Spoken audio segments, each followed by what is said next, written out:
Olá, pessoal. Nós vamos começar a falar sobre as características demográficas da Europa. Alguns fatores são muito importantes de destacar. A Europa é um continente de pequena extensão, com uma grande população, 740 milhões de habitantes. Pelo fato do território dela ser muito pequeno, existem lugares de uma densidade demográfica muito elevada, tá? Mas isso não quer dizer que não exista vazios demográficos. Nas regiões de altas montanhas e próximas aos polos, existem vazios demográficos. O que leva a ela ter essa alta densidade demográfica? A concentração de pessoas em áreas, principalmente áreas urbanas, é muito alta. Tá? Vocês vão ver que aqui fala no texto que a maior parte da população europeia é urbana. Tá? Um outro fator importante de destacar é o crescimento populacional muito pequeno que existe na Europa. Por que isso ocorre? O fator mais importante é a questão da mulher estar dentro do mercado de trabalho. Tá? Então, a mulher trabalhando, existe um planejamento maior para se ter filhos. Um outro tópico é o aumento das despesas para a criação dos filhos. Então, existe um planejamento familiar, porque não é barato criar filho na Europa. E esse planejamento familiar ele é facilitado pelos métodos contraceptivos. Em algumas regiões da Europa, o crescimento vegetativo chega a ser até negativo, tá? Ou seja, morre mais gente do que nasce. Outras regiões, esse crescimento vegetativo não é negativo porque ela recebe muitos imigrantes. Então, o saldo migratório acaba elevando a população do país e não deixa que ela seja negativa. Qualidade de vida na Europa é ótima. Olha para você ver, expectativa de vida acima dos 75 anos, tá? Porque na história da Europa houve-se investimentos maciços na questão da saúde e do saneamento básico. Alguns países já passam problemas com a questão dessa população, desse envelhecimento da população. E um exemplo é a Itália, onde a população de idosos é superior à população de jovem. Isso acaba gerando muito custo para o governo, porque tem pouca mão de obra e muitas pessoas dependentes do governo. Tá? Aqui ele destaca que em algumas regiões o crescimento vegetativo não é negativo por causa dessa imigração. Depois ele destaca também a questão da variedade étnica e linguística. A Europa foi formada por povos de origem dos germânicos, dos latinos e dos eslavos. Povos que vieram no processo de ocupação do planeta, lá da região da Ásia. Tá? E isso fez com que houvesse a formação de diversas, como que eu posso falar? De diversas etnias. Tá? As principais etnias são os germânicos, os latinos e os eslavos. Só que com os agrupamentos e com as formações que ocorreram na Europa, foram surgindo diversas línguas, dependendo da região onde aquela população se localizava. E hoje em dia existem 24 línguas que são consideradas oficiais no continente europeu. Além dessas 24 línguas, existem 60 línguas regionais, que a gente fala que são dialetos, falados por uma pequena minoria da população. Quando se fala dessa variedade linguística, ele traz aqui como exemplo para a gente a Bélgica. A Bélgica tem 3 línguas oficiais. E depois ele traz um mapinha indicando isso aqui. Ó. Ela fala o alemão, ela fala o francês e ela fala o holandês. E aqui nessa região de Bruxelas, fala 2 línguas que são oficiais, a holandesa e a francesa. Tá? O alemão, provavelmente por causa da influência da Alemanha aqui nessa fronteira, né, gente? Francês aqui nessa região por causa da interferência de quem? Da França. E o holandês aqui nessa região por causa da interferência da Holanda, que vai estar aqui em cima. Tá? Que é a Holanda, ó, os Países Baixos aqui, ó. Tá? Por isso que ela tem as 3 línguas. Vamos continuar. Daí ele vem falando da questão dos fluxos migratórios. Nós já vimos que para a Europa, esse fluxo migratório é muito importante. Eles necessitam do imigrante para servir como mão de obra, tá? Olha o que ele vem falando. Até a primeira metade do século XX, milhões de europeus saíram do continente. Aquele período das grandes navegações, né? Começa lá no século XVI e até metade do século XX. Depois desse período, começou a acontecer o oposto. Acontecer a imigração. Ao invés desses europeus irem embora da Europa, começaram a vir imigrantes para a Europa. E isso foi importantíssimo para a economia, porque começou a faltar mão de obra, tá?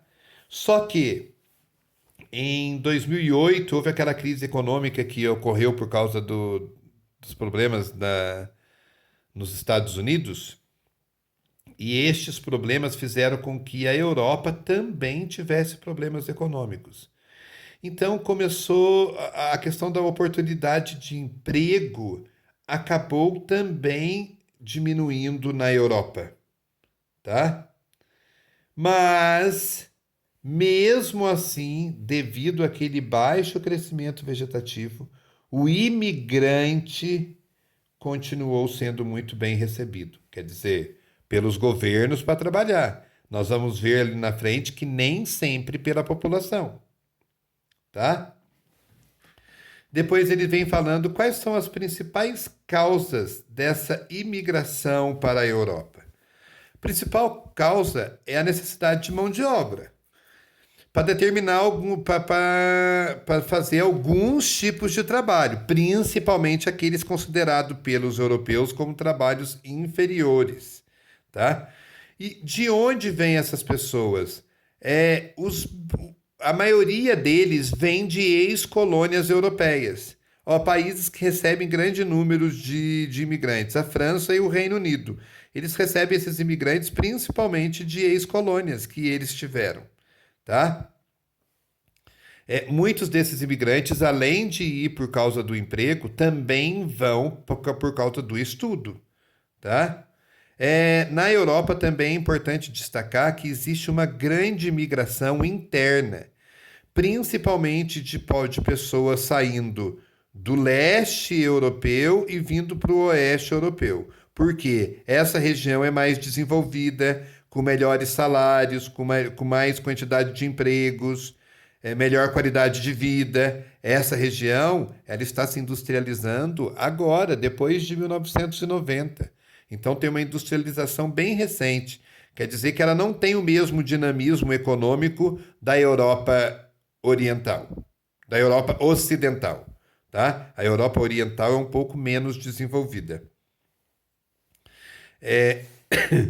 Alguns movimentos também de pessoas acontecem, ele destaca aqui, por perseguições políticas, conflitos, guerras, que também motivam a entrada de imigrantes na Europa. E a gente vai ver isso principalmente quando a gente olha aqui, nesse gráfico aqui em cima, os 10 principais grupos de pessoas que pedem asilo na União Europeia. Olha, Síria, país em conflito, Iraque, país em conflito, Afeganistão, país em conflito, Nigéria, país em conflito, Paquistão em conflito, Eritreia em conflito, Albânia, Bangladesh, Guiné e Irã. Existem algumas diversidades dentro desses países, mas não tanto como esses primeiro. A Síria, pode ver, a Síria está aí no auge da mídia, falando dos grandes conflitos existentes dentro desse país. Isso era 2017, gente. Continua até os dias atuais, viu? Aqui até ele destaca, no finalzinho, desde o início do conflito na Síria em 2011, o número de refugiados na Europa cresceu muito, tá? Depois ele vem falando aqui na página 101 sobre a imigração ilegal. Milhares de imigrantes entram na Europa ilegalmente, gente, principalmente vindo de países pobres da África e da Ásia. E uma grande quantidade desses imigrantes que chegam ilegal, chegam sabe por onde? Pelo mar Mediterrâneo, navegando em condições precárias. E muitos deles morrem nessa travessia, tá? Já aconteceu na Europa deles acharem caminhões frigoríficos lotados de pessoas mortas, tá? Por quê? Essas pessoas procuram lá o famoso coiote, que é quem vai ajudar elas a entrar no país, e essa pessoa acaba usando de má fé e abandonando essas pessoas à própria sorte, tá? Geralmente essas pessoas que chegam, porque quem vai para a Europa legalmente acaba tendo o respaldo do governo de uma pequena assistência, tá? Mas ainda tem uma assistência lá. Agora, quem entra ilegal, não. E outra, quem entra ilegal não consegue um emprego de forma legal. Ele tem que trabalhar em empregos informais e de forma ilegal para ele não ser preso e não ser enviado de volta para o seu país. E esses empregos geralmente exigem baixa qualificação profissional, principalmente na construção civil, tá? E essas pessoas, 99% dela acaba morando na periferia dos países. Porque não pense que porque é Europa que não existe favela. É lógico que não vai ter favela de lata igualzinho a nossa aqui, que senão no inverno deles morre tudo congelado, né? Depois ele vem falando da xenofobia. O que significa a palavra xenofobia? Significa aversão ao estrangeiro, tá? Quando alguns países europeus começaram a passar por crise, começou a faltar emprego. Então, os europeus nativos começaram a culpar os imigrantes pela falta de emprego, que eles era quem estavam gerando problema para o país. E muitos imigrantes vão começar a ser perseguidos, e alguns países da Europa vão chegar até mesmo a expulsar alguns imigrantes, tá? E esse problema, esse tempo de crise vai fazer com que surja grupos xenófobos e racistas. Quando se fala em xenofobia, na Europa, o maior xenófobo da história foi Hitler, que perseguia e matava os judeus, tá? Depois ele tem uma charge aqui, ó, representa a postura europeia de resistência à entrada de imigrantes. Olha aí, a expulsão dos imigrantes. É... O governo combate essa questão da xenofobia porque o que ele vê? Que o imigrante é importantíssimo para a economia do país. Por quê? Muitos empregos, como, por exemplo, ser pedreiro, ser servente, faxineiro, jardineiro, o europeu não quer. O padeiro, o europeu não quer. E aí, se não tiver o imigrante para trabalhar com esse setor da economia, como que ela vai ficar? Como que vai ficar o setor de limpeza? Tá? Então, os governos acabam tentando acabar com este pensamento de xenófobo e racista, porque eles demonstram para a população o quão eles precisam da mão de obra do imigrante. Ok? Aqui eu encerro esse vídeo que fala um pouquinho dessa questão demográfica do continente europeu. E se alguém tiver alguma dúvida relacionada à página 99 até a página 101, é só entrar em contato que eu vou estar tirando a dúvida para vocês. Agora eu vou estar enviando mais 2 vídeos, se eu não me engano são 2 mesmo, 2 vídeos que vão complementar o conteúdo. Ok? Um grande abraço e até a próxima aula. Assistam os vídeos complementares para enriquecer o conhecimento.